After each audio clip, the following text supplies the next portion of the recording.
Jair Bolsonaro venceu as eleições brasileiras com 55% dos votos válidos. Fernando Haddad, o candidato derrotado, teve 45% da votação. O Brasil acaba de eleger como presidente um machista, homofóbico, racista, defensor da tortura e da ditadura.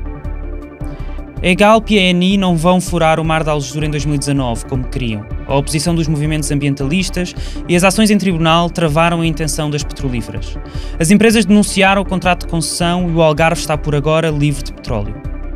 Um relatório da Human Rights Watch, publicado na semana passada, a 23 de outubro, relata detenções e tortura a dissidentes políticos, incluindo jornalistas e ativistas, cometidos pela autoridade palestiniana e pelo Hamas. Seja toda a gente bem-vinda à primeira edição do Dois Pontos, um programa fumaça onde a atualidade é explicada.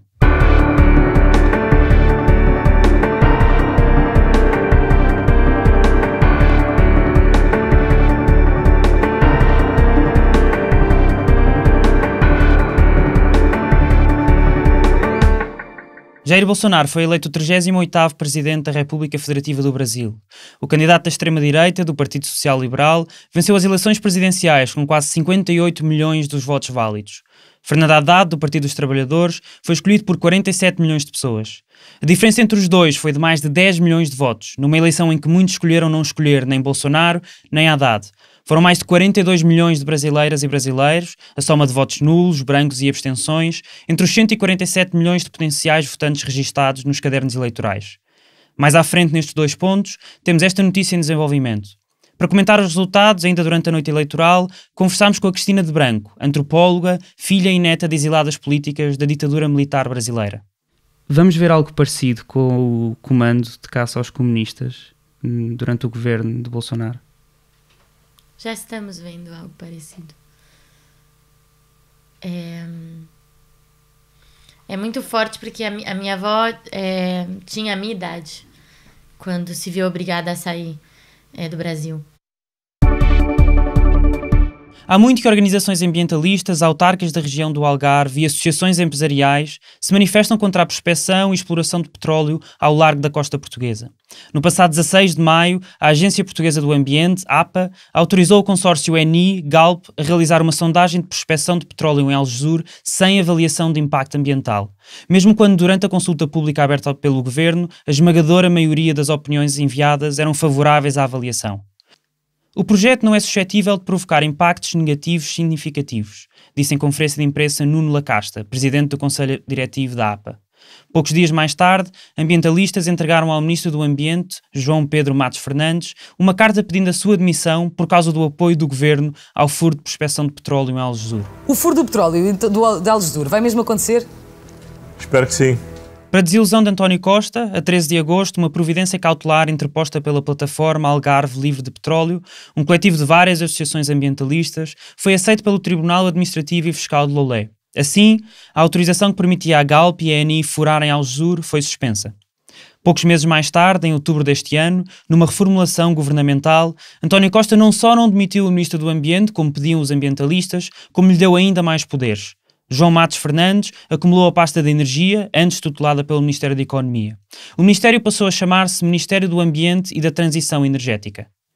Esta segunda-feira, 29 de outubro de 2018, o furo chegou ao fim. O consórcio liderado pela italiana ENI, que tem 70%, e pela Galp, com 30%, anunciaram em comunicado a decisão de abandonar o projeto de sondagem de prospecção de petróleo, 46 km ao largo da costa de Algesur. As condições existentes tornaram objetivamente impossível prosseguir as atividades de exploração, lê-se no comunicado. Depois de sucessivos adiamentos de prazos para realizar o furo, todos autorizados pelo Governo, as petrolíferas tinham de realizar a sondagem de pesquisa até dia 15 de janeiro de 2019, consoante obrigavam os contratos. Não o podendo fazer, devido à decisão do Tribunal, as empresas pediram formalmente ao Estado a renúncia do contrato de prospecção, pesquisa, desenvolvimento e produção de petróleo para as áreas denominadas por Santola, Lavagante e Gamba. O Ministério do Ambiente e da Transição Energética disse na quarta-feira, dia 30, em comunicado enviado à agência Lusa, que, e estou a citar, o Governo já tornou pública uma moratória na exploração de hidrocarbonetos, pelo que não será licenciada qualquer nova exploração. Fim de citação. E disse também que esta desistência da ENI e da Galp não obriga o Estado a pagar qualquer indenização.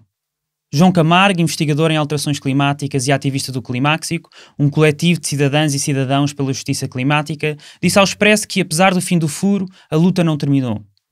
É uma grande vitória para o país esta decisão empresarial e não política que se deveu à pressão social e jurídica dos cidadãos. Há 3 anos havia 15 concessões atribuídas e já só sobram 2, Batalha e Pombal, e também lhes vamos pôr um ponto final. Um relatório da Human Rights Watch, uma organização não governamental para a defesa dos direitos humanos, com o nome Two Authorities, One Way, Zero Dissident, 2 autoridades, 1 via, 0 dissidentes, prisão arbitrária e tortura pela autoridade palestiniana e pelo Hamas, descreve um padrão de detenções e tortura praticados pela autoridade palestiniana, o governo interino da Palestina, e pelo Hamas, o partido político que administra a faixa de Gaza. Nos 25 anos desde que os palestinianos ganharam um nível de autogoverno sobre a Cisjordânia e sobre a faixa de Gaza, as autoridades implementaram uma máquina de repressão para esmagar os dissidentes, incluindo através do uso de tortura. Lê-se no relatório que é resultado de uma investigação de 2 anos e que juntou entrevistas a 147 pessoas, incluindo jornalistas e ativistas que estiveram detidos, familiares, advogados, representantes de organizações não governamentais e um médico. São descritos 86 casos, ocorridos entre 2016 e 2017, que demonstram que, e estou a citar, as autoridades palestinianas prendem rotineiramente pessoas cujo discurso pacífico lhes desagrada e torturam as que estão sob detenção. Um dos casos descritos é o de Jihad Barakat, jornalista do Mediaport, uma organização de média palestiniana. Segundo conta, a Human Rights Watch foi detida em Tulkarem por fotografar o carro onde estava o primeiro-ministro palestiniano Rami Hamdallah. Foi-lhe pedido o telemóvel e a palavra passe do mesmo, e quando Barakat recusou, foi levado para a instalação dos serviços secretos palestinianos em Tulkarem. Ficou preso por 4 dias e foi libertado apenas quando apagou as fotografias tiradas por ele. Fouad Jaradá, outro jornalista palestiniano, foi detido em junho de 2017 pelo Hamas, na faixa de Gaza. Ficou preso mais de 2 meses, depois de uma publicação no Facebook e de ter feito uma série de notícias críticas em relação ao governo. Jaradá disse ao Human Rights Watch: "Fui obrigado a estar todo o dia vendado numa sala chamada o autocarro. Estavam entre 5 a 10 pessoas comigo. Num determinado momento, sentaram-nos em pequenas cadeiras, mas precisávamos de pedir permissão para cada coisa que fazíamos, incluindo dormir ou falar. Passei 30 dias ali. Depois do primeiro dia, começou o espancamento. Pediram-me para abrir as mãos e começaram a bater-me com um cabo e a chicotearam-me os pés." A Human Rights Watch escreve que as práticas de tortura sistemáticas podem ser consideradas crime contra a humanidade, segundo o Tribunal Penal Internacional, e exigem ao procurador do órgão que abra um inquérito formal sobre as denúncias, algo que vem impedindo desde 2016. Na mais polarizada eleição para a presidência desde o final da ditadura militar, que durou entre 1964 e 1985, o candidato da extrema-direita, que concorreu pelo Partido Social Liberal, venceu com mais de 55%. Quase 58 milhões de votos válidos. Fernando Haddad, do Partido dos Trabalhadores, ficou com 45% dos votos válidos, 47 milhões.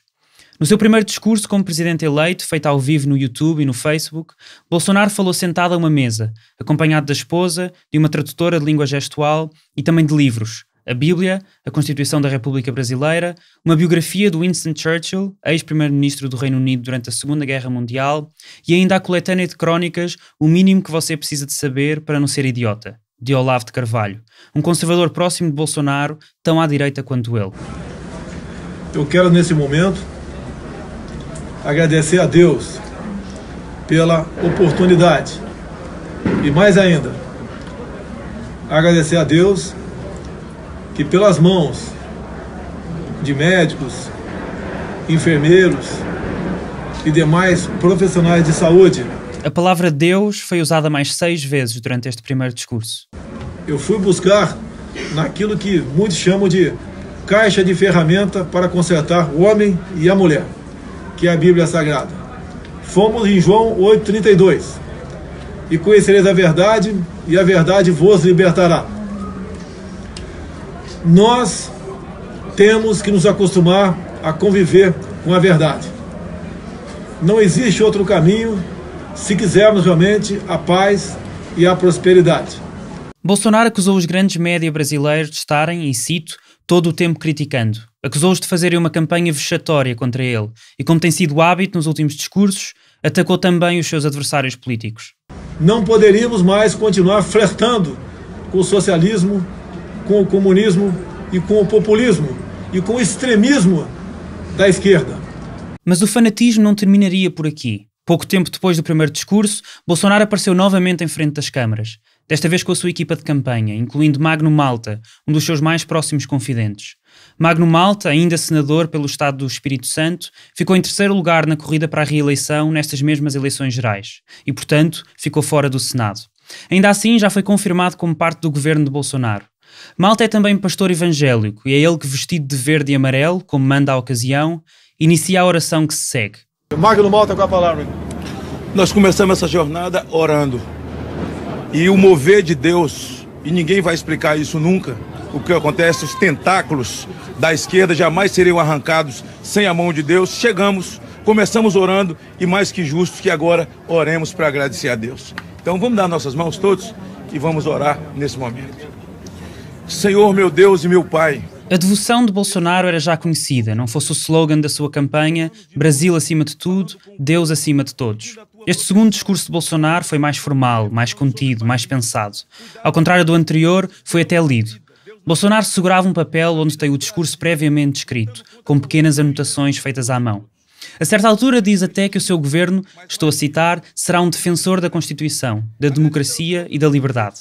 Mas claro, não seria um discurso de Bolsonaro se não tivesse um quê de divisão. Cada abraço, cada aperto de mão, cada palavra ou manifestação de estímulo que recebemos nessa caminhada fortaleceram o nosso propósito de colocar o Brasil no lugar que merece. Nesse projeto que construímos, cabem todos aqueles que têm o mesmo objetivo que o nosso.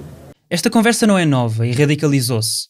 Quem não faz parte do projeto Bolsonaro ou quem não acredita no mesmo que ele acredita, ficará de fora. Perseguido, extraditado ou preso, é ele mesmo que o diz. Na noite do primeiro turno, quando quase todos os votos estavam já apurados, fez um vídeo ao vivo no Facebook e no YouTube. Vamos botar um ponto final em todos os ativismos do Brasil.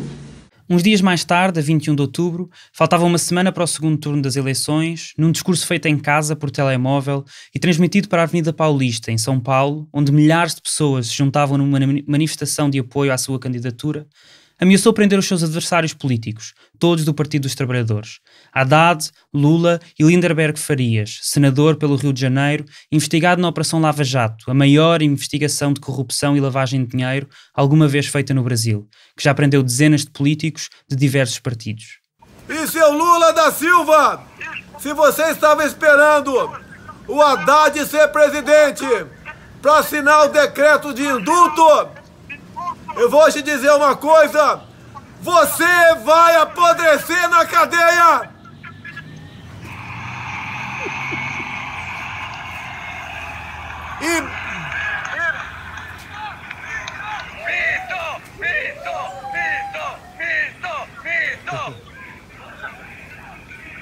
Brevemente, você terá Lindenberg e Faria para jogar dominó no xadrez. Aguarde! O Haddad vai chegar aí também. Mas não será para visitá-lo, não.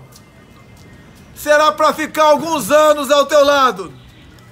Já que vocês se amam tanto, vocês vão apodrecer na cadeia. No mesmo discurso, ameaçou classificar o MST, o Movimento dos Trabalhadores Rurais Sem Terra, e o MTST, o Movimento dos Trabalhadores Sem Teto, conhecidos por realizarem ocupações de terra e de casas vazias, como organizações terroristas, e expatriar o que chamou de marginais vermelhos, uma referência à cor do PT e aos partidos e militantes de esquerda. Perderam ontem, perderam em 2016 e vão perder a semana que vem de novo. Só que a faxina agora será muito mais ampla.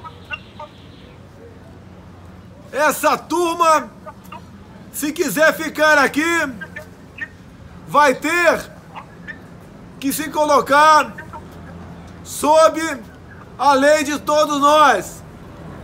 Ou vão para fora, ou vão para a cadeia.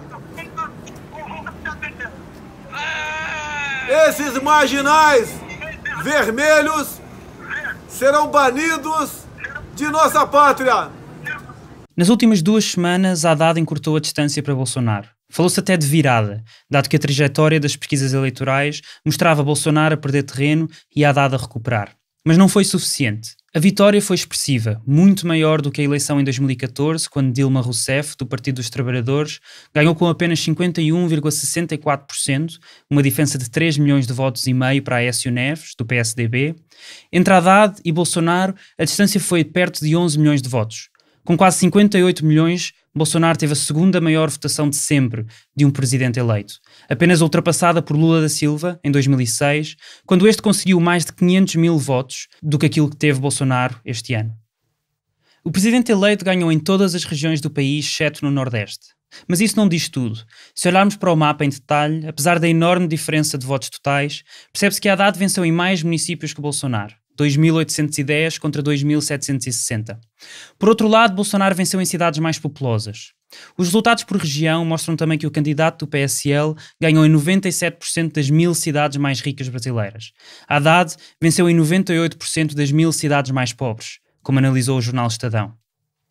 Além disso, mais de 42 milhões de pessoas ou não votaram, ou votaram nulo, ou abstiveram-se. São cerca de 28% dos 147 milhões inscritos nos cadernos. A percentagem de votos nulos chegou a 7,4%, o maior registro desde 1989. Foi um aumento de 60% em relação ao segundo turno da última eleição para presidente, em 2014, quando houve 4,6% dos votos nulos. Mas afinal, quem é Jair Messias Bolsonaro? Bolsonaro é deputado federal no Congresso Brasileiro, eleito pelo Estado do Rio de Janeiro desde 1991, há quase 3 décadas. Apesar de ter sido já membro de 8 partidos diferentes, é desde março passado membro do Partido Social Liberal. Foi também militar durante a ditadura, que ainda hoje defende, e recusa que tenha sido uma ditadura.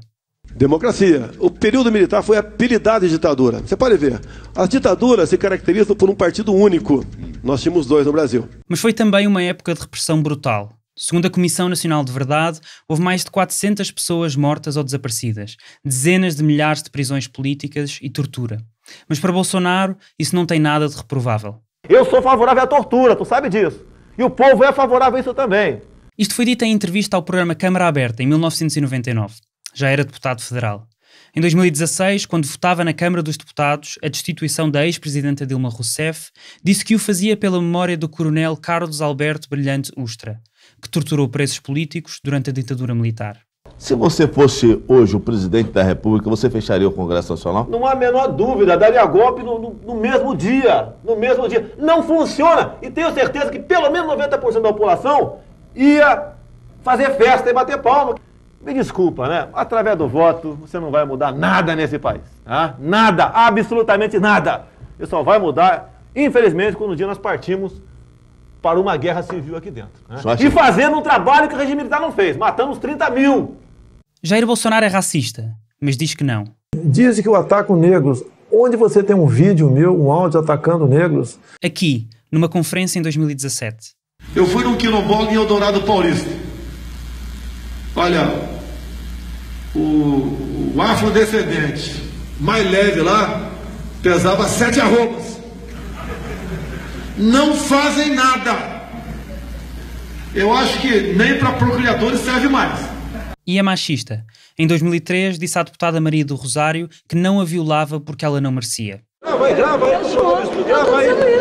aí que eu sou estuprador. Eu sou estuprador agora.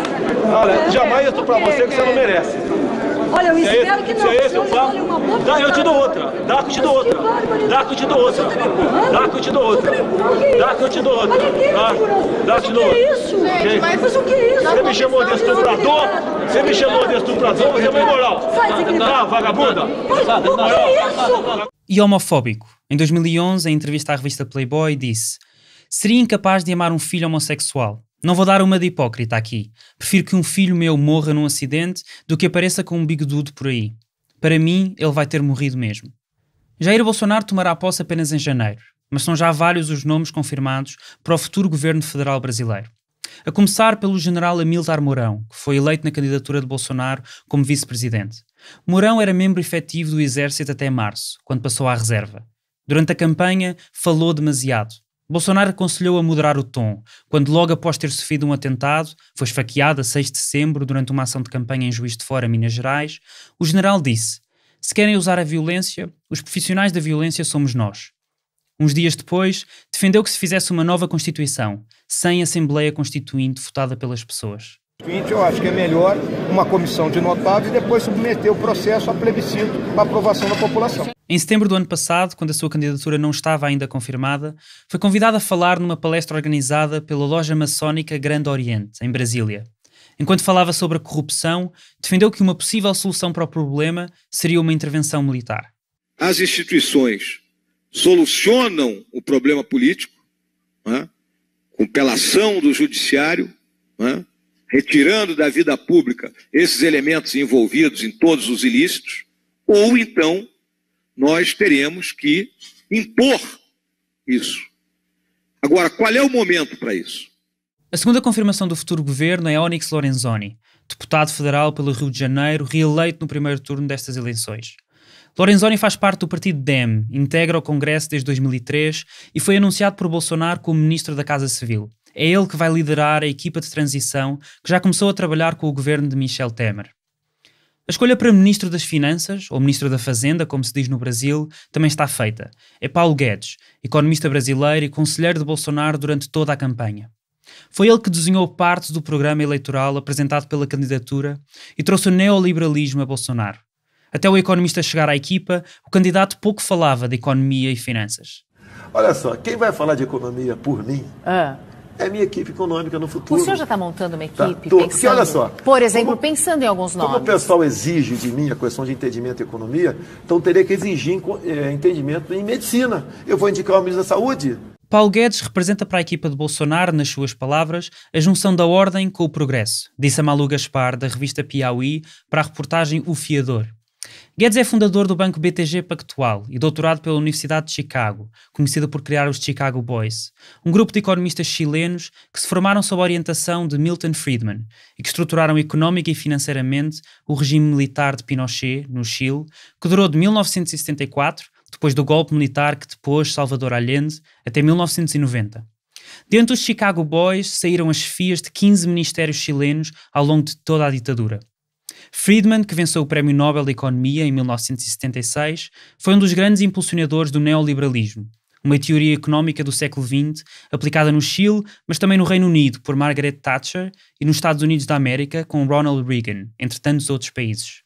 Georges Monbiot, jornalista ambientalista, no artigo de opinião Neoliberalism, The Ideology at the Root of All Problems, ou em português, Neoliberalismo, a ideologia que é a raiz de todos os nossos problemas, publicado no jornal inglês The Guardian, escreve: o neoliberalismo vê a competição como uma característica determinante das relações humanas. Assegura que o mercado cria benefícios que nunca seriam alcançados através do planeamento. As tentativas para limitar a competição são tratadas como inimigas à liberdade. Impostos e regulação devem ser minimizados, serviços públicos devem ser privatizados. Esforços para criar uma sociedade mais igualitária não só são contraproducentes, como moralmente corrosivos. O mercado assegura que toda a gente tem o que merece. Paulo Guedes chegou a trabalhar como professor na Universidade do Chile, tendo sido convidado por Jorge Selume, à data diretor da Faculdade de Economia e Negócios e diretor do Orçamento de Pinochet. Disse: eu sabia zero do regime político. Eu sabia que tinha uma ditadura, mas para mim isso era irrelevante do ponto de vista intelectual. A proposta económica de Paulo Guedes para o Brasil podia ter saído dos livros de Milton Friedman. É neoliberal. Mas no programa de Bolsonaro é sempre descrita como liberalismo. Estou a citar: as economias de mercado são historicamente o maior instrumento de geração de renda, emprego, prosperidade e inclusão social. Graças ao liberalismo, bilhões de pessoas estão sendo salvas da miséria em todo o mundo. Mesmo assim, o Brasil nunca adotou em sua história republicana os princípios liberais. Ideias obscuras como o dirigismo resultaram em inflação, recessão, desemprego e corrupção. O liberalismo reduz a inflação, baixa os juros, eleva a confiança e os investimentos, gera crescimento, emprego e oportunidades. O futuro ministro quer reduzir a despesa e reduzir o Estado. O Brasil precisa ser desburocratizado. É um cipoal de leis que estimula qualquer um a abrir qualquer empresa. Tem que ser desregulamentado. Todos nós sabemos que o salário do Brasil é pouco para quem recebe e muito para quem paga. A classe empresarial tem dito também, e o que eu vou falar aqui é para perder voto, mas eu não quero ganhar eleições e não poder governar. Os empresários têm dito para mim que o trabalhador vai ter que decidir um dia menos direitos e emprego ou todos os direitos e desemprego.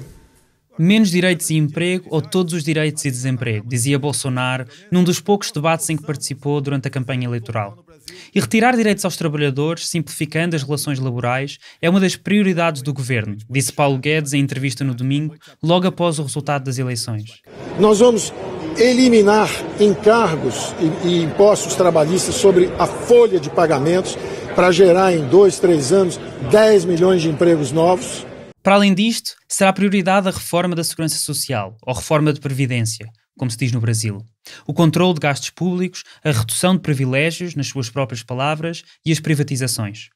Este outubro, Paulo Guedes começou a ser investigado pelo Ministério Público Federal Brasileiro por alegada corrupção e fraude fiscal num valor de 1.000 milhões de reais, cerca de 235 milhões de euros.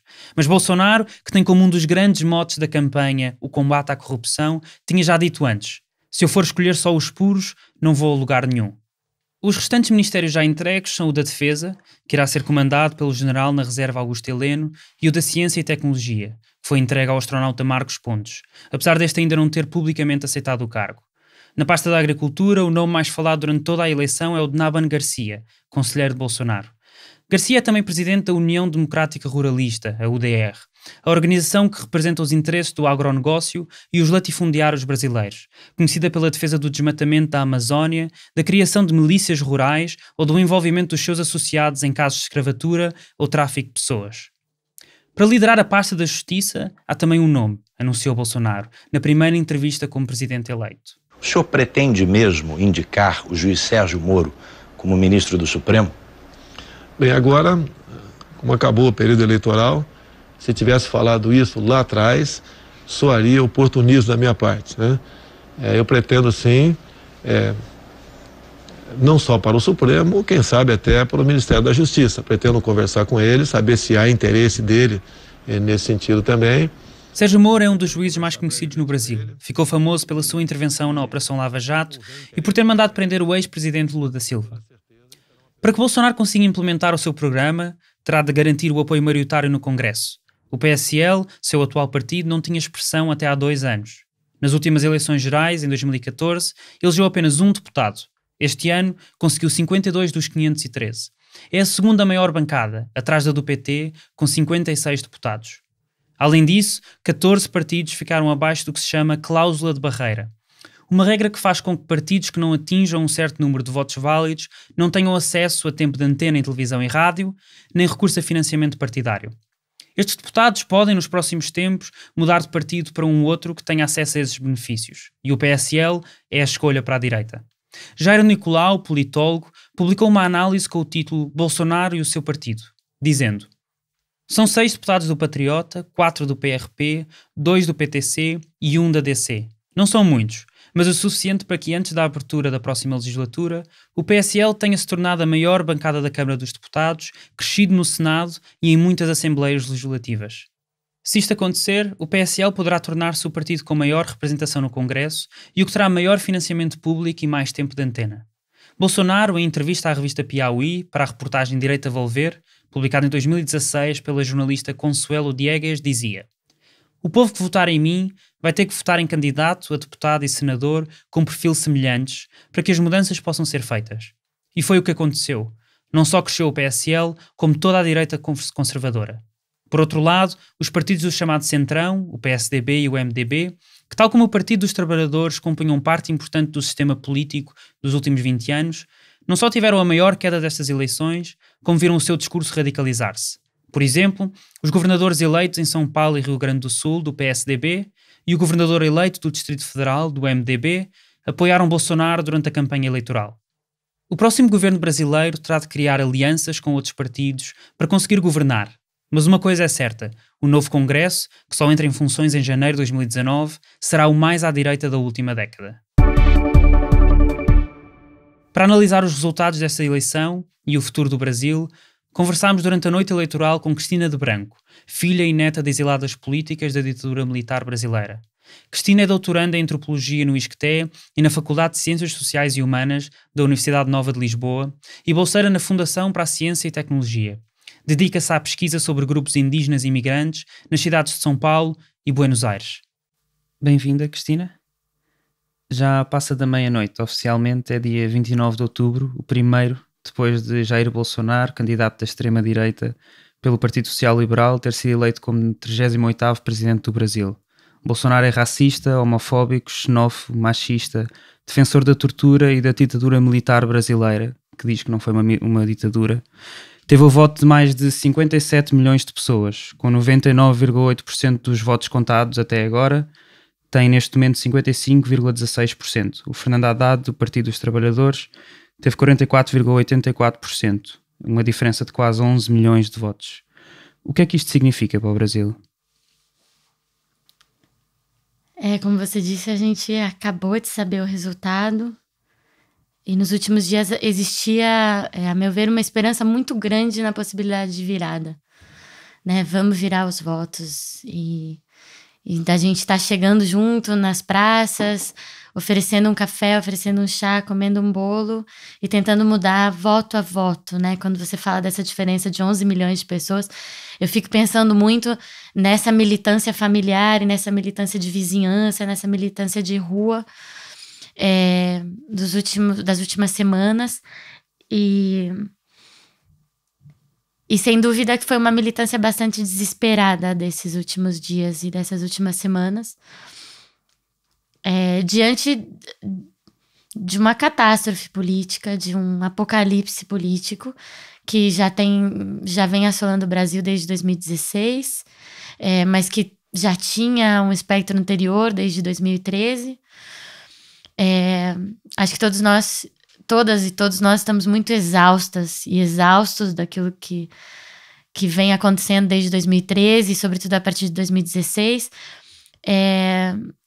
e com uma certeza muito grande, sobretudo que depois da execução de Marielle, depois da prisão do Lula, e depois de toda a manipulação mediática que existiu, não só sobre o golpe, mas sobre tudo aquilo que passou desde então, existe uma certeza muito grande de que o que vem aí é muito obscuro,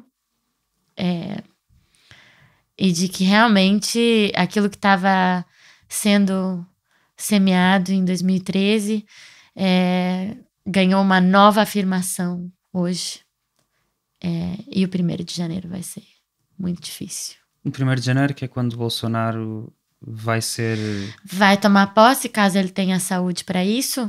E digo saúde porque ele mesmo já declarou que é possível que ele não possa tomar posse e que, portanto, venha a tomar posse General Mourão, que é um grande susto para uma democracia tão recente.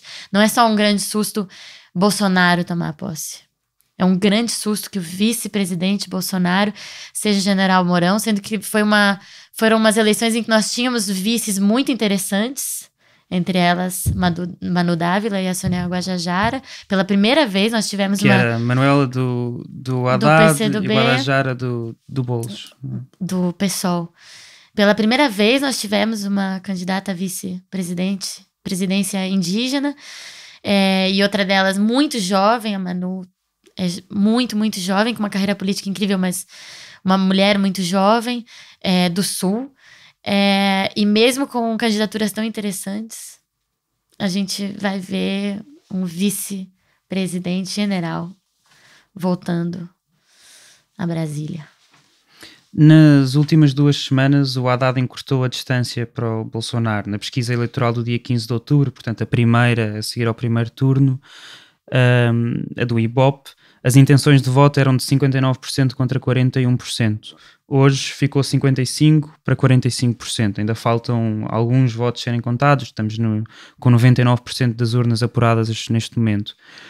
Ainda assim, o resultado é muito expressivo se compararmos com o que aconteceu, por exemplo, na última eleição, em que a Dilma teve 51% e o Aécio Neves, do PSDB, teve 48, qualquer coisa por cento. A campanha do PT e do Haddad respondeu àquilo que a população queria que fosse respondido. Que população? Que população é essa que tem vivido essa polarização brutal, muito, muito, muito acelerada pela mídia, muito acelerada, obviamente, enfim, pelos processos políticos que nunca chegam a ser independentes da mídia, mas que tem também alguma autonomia, pela complexidade da estrutura política brasileira. Mas que população é essa? Acho que um dos grandes desafios dessas eleições foi o Partido dos Trabalhadores, com o Partido Comunista do Brasil, nessa candidatura conjunta, seja no primeiro turno e, sobretudo, nessa maturação para o segundo turno, já com uma série de novas coligações e de um novo discurso de governo, e de novas cores. Foi, literalmente da gente Ainda deixar assim, de ver uma candidatura vermelha, para a gente começar a ver uma candidatura vermelha e verde e amarela, com toda a polêmica que existe nessa retomada da bandeira brasileira e nessa retomada do verde e amarelo, né, que nos trazem realmente tanto esse imaginário da ditadura militar. É muito difícil de entender que população é essa, quem são esses eleitores e quais são os discursos que são interessantes para que esses eleitores votem, assim. Eleitores que, né, como você disse, 50 e tantos milhões, que votaram em um candidato que fazia apologia explícita à tortura e que o fez reiteradamente várias vezes. Um candidato que falou em público tantos absurdos que acho que a gente não precisa estar constantemente repetindo, mas como é que nós temos tantas eleitoras mulheres, né? Sendo que elas todas são fraquejadas, né? Segundo ele. Como é que nós temos tantas eleitoras e eleitores negros? Sendo que ele diz que negro não presta nem para procriar mais. É muito difícil de pensar que eleitorado é esse, sobretudo a partir de uma esquerda que estava se distanciando cada vez mais da população e que estava com uma dificuldade, que continua com essa dificuldade muito grande de furar a bolha e de realmente pôr o pé no chão, de sair das grandes cidades, sair dos centros das grandes cidades, sair das universidades. Achas que o que o Mano Brown disse no comício do PT faz sentido, portanto? Era uma crítica necessária e continua sendo uma crítica necessária. Ele disse que o PT tinha que ir ouvir as pessoas da periferia e que não o tinha feito. Sim. Sim, sim. Essa é uma das grandes críticas ao PT, mas que também poderá se fazer a uma série de outros movimentos sociais e a outros partidos de esquerda. A esquerda brasileira não é o PT. A esquerda brasileira é muito mais complexa do que isso. E quando eu falo de que a esquerda brasileira teve muita dificuldade em furar a bolha, não por acaso ficou tão submersa, né, dentro dessa armadilha do WhatsApp, das redes sociais. Eu falo realmente de uma esquerda que vai muito para além do PT. A estratégia das eleições, no que diz respeito à proposta do PT com o PCdoB, obviamente foram eles que pensaram e em concordância com uma série de outros intelectuais que não, e de outros pensadores, enfim, e gestores políticos que não obrigatoriamente sejam do PT, mas que provavelmente são de movimentos sociais, enfim. Mas me parece que o que está sendo colocado é um desafio à esquerda brasileira. É um desafio à democracia brasileira, né? Muito para além disso. Como é que a gente vai descer essa torre de marfim em que essa esquerda cor-de-rosa se colocou numa história de populismos latino-americanos, né, que nós herdamos ainda? Como é que a gente vai descer dessa torre de marfim e como é que a gente vai estourar essa bolha e entender o que é que acontece na cabeça dessas 50 milhões de pessoas? É um grande desafio e para os próximos anos. Mas quando se não sei ouvem, se serão 4, né? Mas quando se ouvem eleitores de Bolsonaro, nós tivemos, por exemplo, numa manifestação pró-Bolsonaro em Portugal, mas também há muitíssimas outras reportagens com eleitores de Bolsonaro, até eleitores gays de Bolsonaro, eleitores negros de Bolsonaro. Há muitas vezes esta ideia de que aquilo que o Bolsonaro vai resolver, e eu acho que tu não concordas, mas aquilo que as pessoas acham que o Bolsonaro vai resolver é a corrupção, é a segurança pública. Achas que o PT respondeu a essas duas coisas que eram importantes para estes, bem, não sei se 50 milhões de pessoas, mas muitos milhões de pessoas? O programa respondia a isso? Existe uma memória muito curta em relação aos governos PT, na minha opinião. É impressionante. Está há 13 anos no poder. É impressionante a mudança do Brasil nesses 13 anos. E é muito chocante que as pessoas pisem em cima dessas mudanças, até porque uma grande parte desses eleitores foram pessoas que tiveram suas vidas extremamente transformadas por esses governos, que não foram apenas governos PT. Foram governos PT com uma série de outras coligações, e o golpe de 2016 fez com que a gente percebesse isso muito bem, não eram governos PT. Por mais que tivessem como presidente da República Lula e Dilma, consecutivamente, eram governos que tinham uma outra complexidade partidária, que tinham uma complexidade gigante de negociações internas, todo mundo com o pé preso, e ainda assim... Mas a Dilma escolheu o seu vice-presidente, Claro. Michel Temer, que hoje é presidente da O República. PT escolheu. É importante a gente tentar despessoalizar, né? A política brasileira e as políticas latino-americanas, pra gente tentar Mas foi uma escolha, exercitar esse não populismo, né? Mas é óbvio que foi, obviamente que foi. E esse foi talvez um dos grandes erros, né, do PT, ter insistido tanto nessas coligações, por mais que talvez sem essas coligações não tivesse sido possível governar. Não existisse a possibilidade de uma governabilidade minimamente estável durante aqueles anos todos. Que conseguissem realmente tirar quase 40 milhões da miséria, que conseguissem expandir, por exemplo, o sistema universitário e que conseguissem, sem dúvida, abrandar as ondas de violência anteriores. O que eram os anos 90 no Brasil?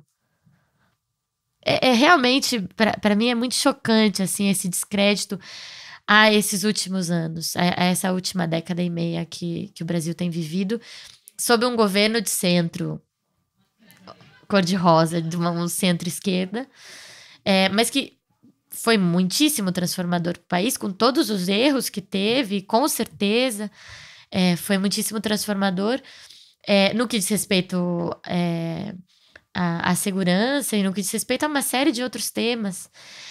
Se criou um ódio ao PT, que foi um ódio obviamente criado pela mídia, e é só ter uma visão um pouquinho crítica sobre a grande mídia brasileira, que se percebe, sobretudo naqueles dias de golpe, nós éramos bombardeados constantemente com aquelas gravações que tinham saído da justiça, né, e que de repente nos chegam através da mídia maior brasileira.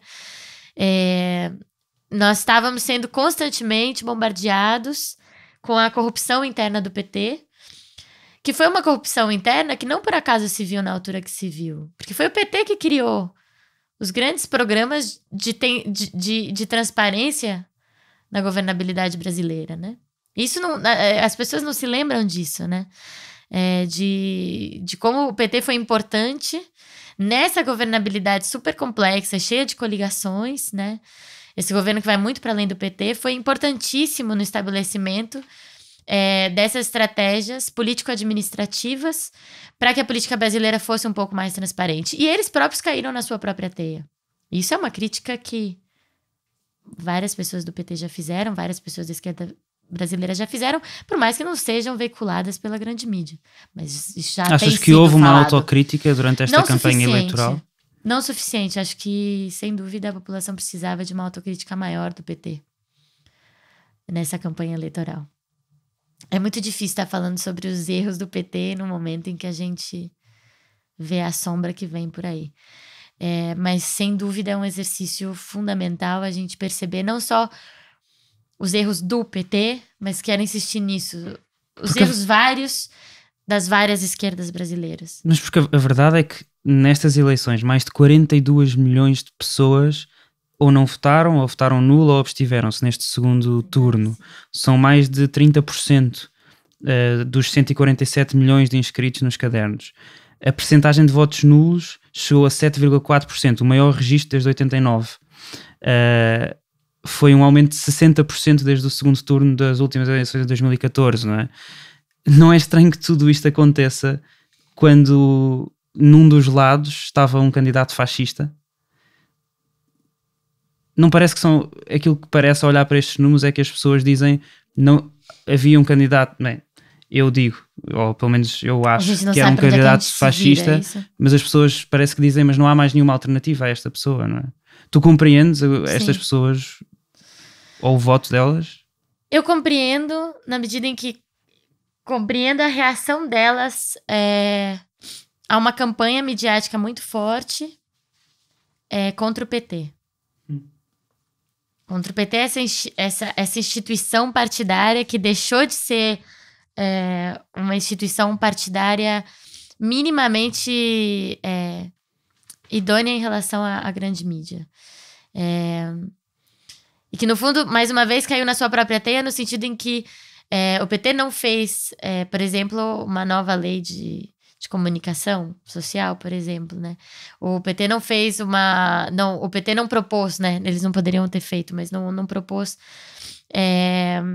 e nem insistiu tão grandemente como deveria ter sido necessário a desestruturação e uma nova reestruturação desse quarto poder no Brasil, né? No Brasil a gente tem 3 poderes, né? O executivo, legislativo e judiciário, e existe, obviamente, um quarto poder, que é o midiático.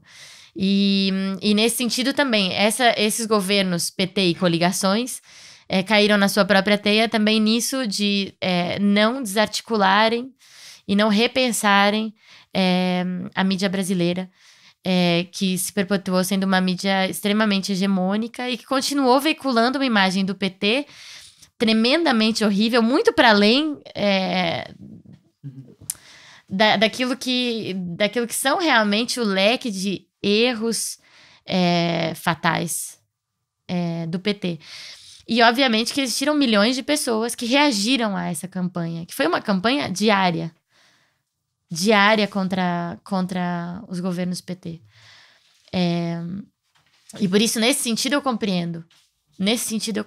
Realmente é evidente que diante de uma campanha midiática dessas, que exista, assim, uma reação de milhões de pessoas de ódio ao PT. Mas, ao mesmo tempo, de não quererem se vincular diretamente a uma candidatura fascista, por mais que, obviamente, também são responsáveis por isso. É importante também a gente falar sobre a responsabilização dessas 40 milhões de pessoas. Vamos falar sobre o Bolsonaro, então, ou sobre os próximos tempos. No dia 29 de setembro foi para a rua uma das maiores manifestações desta campanha eleitoral e a maior de sempre, liderada por mulheres no Brasil. O protesto Ele Não, contra o Jair Bolsonaro, contra a ameaça autoritária que ele significa, mas também contra o machismo.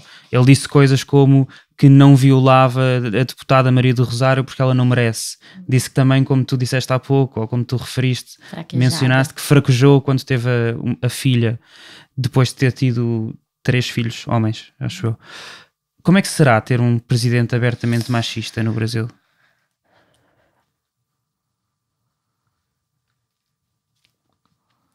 Como é que será ter um presidente abertamente misógino, homofóbico, racista, num país que tem uma taxa de feminicídio altíssima e que tem uma taxa de violência homofóbica altíssima e no qual existe um genocídio negro e indígena em curso?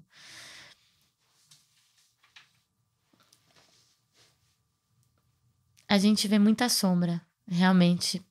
Porque eu posso estar falando uma obviedade, mas o fato desses discursos terem sido tão divulgados pela grande mídia, mas também, obviamente... Os discursos do Bolsonaro. Pelas redes sociais e de terem sido milhões de vezes, né, reverberados pelo YouTube, pelo WhatsApp... formam opinião. São discursos públicos que são veiculados sem nenhuma sanção, sem nenhuma criminalização desse ódio feito em palavras. Obviamente que inspira uma reação muito violenta de uma população que já estava bastante descontente com o que estava vivendo. E o que tem sido mais assustador é que, para além da agressividade e do discurso fascista do Bolsonaro e dos seus filhos e do general Mourão, a gente vê também muita gente da população que não está organizada veiculando novamente esses discursos e tornando-os prática. Houve dezenas de ataques nesta campanha eleitoral. Nos últimos dias a gente soube enfim, por exemplo, de uma jovem negra universitária que foi estuprada por vários homens, e que enquanto ela era estuprada, que eles repetiam que negra não é para estar na universidade, que aquilo não é um lugar para mulher, aquilo não é um lugar para uma mulher negra, e que a partir do 1º de janeiro vai acabar essa sem-vergonhice dos cotistas. São pessoas que não obrigatoriamente estão organizadas como uma grande claque pró-Bolsonaro. Mas são pessoas que estão tomando essas atitudes de uma maneira bastante desorganizada, dispersa pela sociedade. Quase todos os estados tiveram incidentes muito graves de violência. Deixa-me dizer, incitada por esse discurso fascista. A agência pública, em parceria com a Open Knowledge Brasil, investigou dezenas de ataques violentos ocorridos do dia 30 de setembro até 10 de outubro, que foi quando foi publicada esta investigação. Concluiu que a contagem em pelo menos 70. Depois disso houve casos como, ou seja, para além destes 70 ainda houve casos como o Aloísio Sampaio, que era líder do Movimento Sem Terra, que foi assassinado, Modo Katandé, que foi também assassinado depois disto, quando disse que ia votar no Partido dos Trabalhadores e foi assassinado com 12 facadas. Ontem houve mais um caso do Charleon Lessa Albuquerque, de 23 anos, que foi assassinado a tiro em Pacajus, no Ceará, depois de uma ação de campanha do Partido dos Trabalhadores. A tua avó, Zilá Branco, que nós entrevistámos no Fumaça, exilou-se no Chile entre 1969 e 73, fugindo da caça aos comunistas durante a ditadura militar, que se deu no Brasil entre 64 e 85, e que, como já disse no início, o Bolsonaro não só não considera uma ditadura, como a defende. Vamos ver algo parecido com o comando de caça aos comunistas durante o governo de Bolsonaro? Já estamos vendo algo parecido. É muito forte porque a minha avó tinha a minha idade quando se viu obrigada a sair do Brasil. Isso não deixa de ser simbolicamente muito forte, por mais que eu esteja falando a partir de Lisboa. A nossa tendência é ver a história como cíclica, mas me parece que o que a gente está vivendo agora é ainda mais grave do que se estava vivendo naquela altura, no sentido em que hoje em dia a gente tem a possibilidade de chegar a muita informação, a gente pelo menos tem essa ilusão de que a gente consegue aceder a muita informação e que a gente consegue aceder mais rapidamente às notícias verdadeiras, né? Mas falsas. O que a gente vê é essa difusão bizarra, né, de fake news, de notícias falsas por todo lado, e as pessoas caindo, né, nesses poços de absurdos, né, veiculados pelas fake news e se deixando, se permitindo votar no Bolsonaro ou se permitindo votar em nulo ou em branco, que na verdade foram aqueles que realmente decidiram essas eleições, sem fazer realmente uma revisão histórica que eu, dentro da minha história familiar, não tenho como não fazer. Não tenho como não fazer essa revisão histórica do que foi o exílio da minha avó, que levava a minha mãe, do que foi o segundo exílio dela, quando teve que sair do Chile em 1974, e de como, inevitavelmente, eu estou vivendo uma história muito parecida, por mais que eu já esteja fora. Por mais que eu já tenha nascido fora também, né? Eu nasci em Lisboa, na fase da transição democrática do Brasil. Então, inevitavelmente, eu caibo muito bem nesse lugar da filha ou da neta do exílio. E, infelizmente, a gente já tem recebido notícias nessas últimas horas de vários ativistas fora do Brasil já se organizando para fazer fundos, para recolher dinheiro, para conseguir tirar lideranças locais, populares do Brasil. Já nessa angústia de que essas pessoas sejam violentadas e sejam assassinadas, até porque sempre foram. Isso eu acho que é muito importante a gente repetir. A violência sempre existiu. Centenas de ativistas são mortos todos os anos. O estado de exceção... Dezenas deles no Brasil. Como o Ailton Krenak faz questão de nos relembrar, o estado de exceção no Brasil sempre existiu. Há 500 anos que as populações indígenas vivem um estado de exceção. A ditadura existiu, foi real, foi gravíssima, milhares de pessoas foram mortas, outras milhares de pessoas foram obrigadas a sair, mas não por acaso. A minha avó é uma mulher branca, formada em sociologia pela USP, da classe média paulistana. Ela teve a oportunidade, ela teve a possibilidade de sair diante de um privilégio socioeconômico herdado. E nesse sentido eu sou filha dessa branquitude também, dessa branquitude dupla, tanto dessa branquitude eurodescendente, que veio nas campanhas de branqueamento do final do século XIX, como dessa branquitude do exílio. E o que muito provavelmente vai acontecer a partir de agora, o que já está acontecendo, e o que sempre aconteceu, é que os que mais vão sofrer, os que mais vão ser violentados, os que mais vão ser assassinados, vão continuar sendo essas populações que, para além de ter um recorte de classe, também tem um recorte de cor e também tem um recorte de gênero. E que não vão poder exilar-se. E que não vão poder, não vão conseguir, não vão ter essa possibilidade de se exilarem. E é também sabendo disso, de que a gente está perpetuando essa tendência, que já estão se criando esses fundos para que se consigam tirar o quanto antes lideranças políticas importantes do Brasil. Não sei se isso vai seguir adiante ou não, mas que já exista, passado 1 hora ou 2 horas do resultado das eleições, que já exista essa angústia, é sinal, primeiro, de que existe resistência fora do Brasil também. É muito importante repetir isso.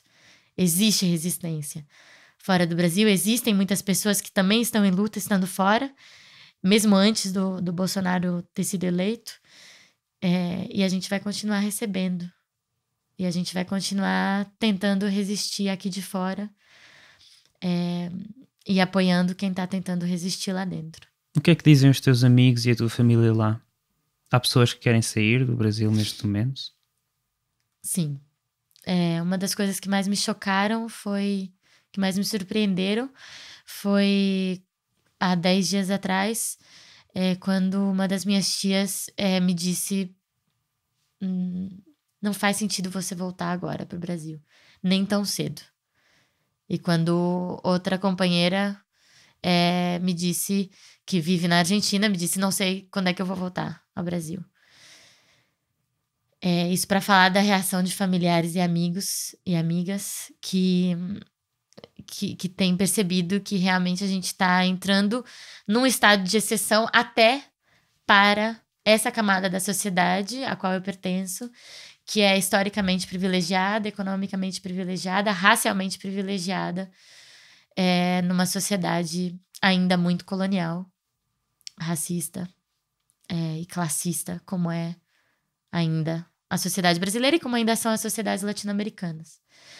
Então, se dentro de uma família de classe média branca, a gente, dentro desse circuito político e desse circuito cultural, dentro dessa bolha, a gente tem esse pânico, imagina o que tem sido para milhares de Marielles pelo Brasil afora.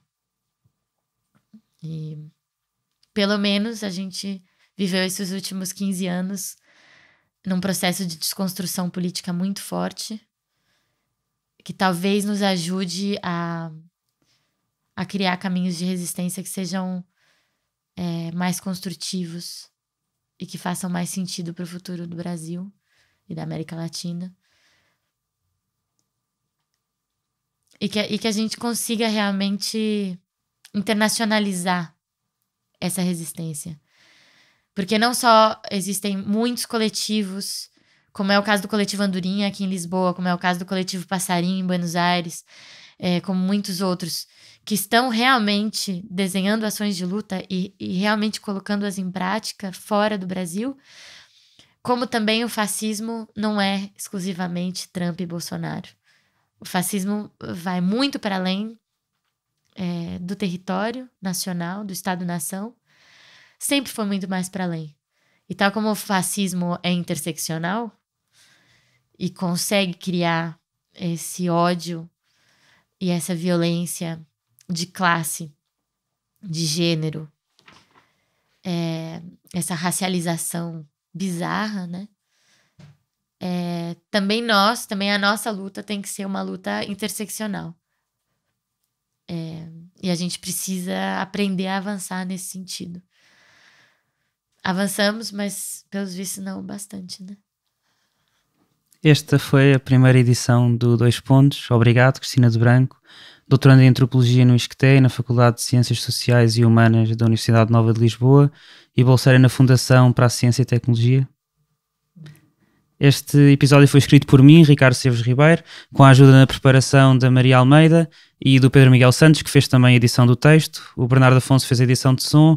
O vídeo foi editado pelo Frederico Raposo e o Bernardo Afonso. Fazem ainda parte da equipa Fumaça a Ana Freitas, Sofia Rocha, Tomás Pereira e Tomás Pinho. A música é do Bernardo Afonso. Ouçam mais episódios em fumaca.pt ou no iTunes, SoundCloud, YouTube, Comunidade Cultura e Arte, Rádio Universitária do Minho, Rádio Alma Bruxelas e noutras aplicações de podcast. Até já.